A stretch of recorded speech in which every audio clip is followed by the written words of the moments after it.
Hi everyone, this is Dr. Ritika Jain, your mental health expert. I hope you all are safe and doing great. So, the topic of today's discussion is how to be happy.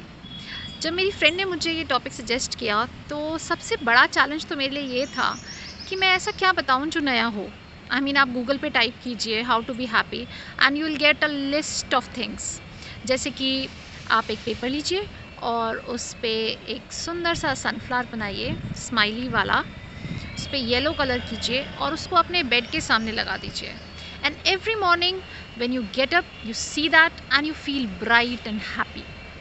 या अगर आपके पास नरम घास का garden है तो आप उस पर वॉक कीजिए, थोड़ी गार्डनिंग कीजिए, थोड़ी देर योगा और मेडिटेशन कीजिए। किसी से कोई एक्सपेक्टेशन मत कीजिए because that is the root of all problems. आप अपनी किसी हॉबी को टाइम दीजिए, दिन का थोड़ा वक्त अपने लिए निकालिए and what not. We all know कि ये सब ट्रिक्स काम करती हैं, बट ऐसे जैसे कि आपने एक रूम फ्रेशनर छिड़का, थोड़ी देर के लिए सब ब्राइट और हैप्पी हो गया and then after some time again the same dullness, the same gloom, वो चीज़ मेंटेन नहीं रहती। ऐसे जैसे we heard a joke and we laughed about it, again same life. तो क्या करें ऐसा कि हमारी लाइफ में वो पॉजिटिविटी, वो जॉयफुलनेस बनी रहे, मेंटेन रहे and it should come from inside. So, what I have experienced and what I have understood in my life, I have come to the conclusion कि happiness comes from confidence। जब हमारे अंदर आत्मविश्वास होता है कि हम प्रॉब्लम्स से डील कर सकते हैं, then we become happy। That is the difference between all the successful people and an unhappy person, because successful people know that they have the skills to deal with the problem. I think that confidence is what makes us happy. Self must have seen, जब आपको कोई reward मिलता है या कोई भी appreciation मिलता है, बच्चों के अच्छे मार्क्स आते हैं या हमारे किसी इंस्टाग्राम अपलोड पे फटाफट से 100 लाइक्स हो जाते हैं, जब भी हमें अप्रिशिएट किया जाता है तो हमारा कॉन्फिडेंस बढ़ता है और वो एक अंदर से खुशी आती है। बट द प्रॉब्लम इज़ कि एक्सटर्नल सिचुएशंस कभी भी 100% हमारे कंट्रोल में नहीं रहते। वी कैन नॉट इंश्योर कि हम हमेशा पॉजिटिव कमेंट्स ही जनरेट करेंगे। तो ये कॉन्फिडेंस आए कहाँ से? How can we develop this confidence कि हम सारी प्रॉब्लम से डील कर लेंगे जब कि we don't have any control over the external circumstance? I think इसका जवाब जितना सिंपल है उतना ही कॉम्प्लेक्स है।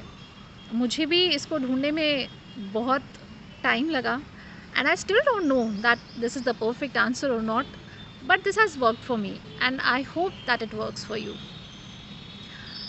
अब हमारी सारी प्रॉब्लम्स की जड़ है कि हम अप्रिसिएशन ढूंढते हैं।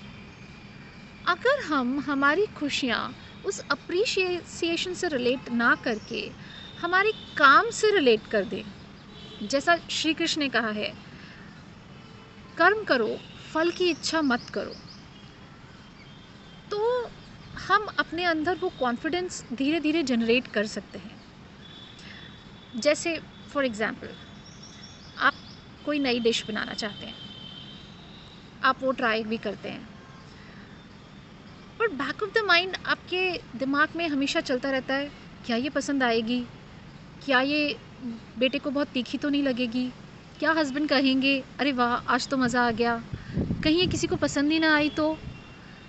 So what I am telling you is कि आप इन सब चीज़ों की परवाह ना करें। आप अपना 100% टाइम, 100% एनर्जी बस केवल अपना काम कंप्लीट करने में डिवोट करें, और जब वो काम ख़त्म हो जाए तो आप अपना मेंटल अटैचमेंट उससे ख़त्म कर दें। ये परवाह न करें कि वो किसी को पसंद आई या नहीं आई, चाहे वो कोई खाए या ना खाए, या वो जल ही क्यों ना जाए, या वो भगोना ही क्यों ना गिर जाए, it shouldn't affect you. Now this is very difficult also and simple also. Starting में क्या होता है कि it brings a little bit of dullness, because अगर हम अप्रिसिएशन से भी अफेक्ट नहीं होंगे तो इट विल सीम कि ये तो हमारी खुशियों को कम कर रहा है. पर जब आप लॉन्ग टर्म में इस चीज़ को हर एक्टिविटी में अप्लाई करना चालू करेंगे तो आपको एहसास होगा कि it is bringing you a stableness, a peace, a calm, and that will give you a kind of joy जो हमेशा आपके साथ रहेगा. कि आप सही करें, अपनी 100% कमिटमेंट से करें, और फिर उसका रिज़ल्ट क्या होगा वो भगवान पे छोड़ दें, उसकी परवाह ना करें. So this has worked for me. I hope that it works for you too. This is Ritika. I hope you have a great day and a great life, because और कुछ भी चाहे हमें पता हो या ना हो, we all know that we have this life and we should do everything in our capacity to make it better. I hope you lead a better life. This is Ritika signing off. Bye bye.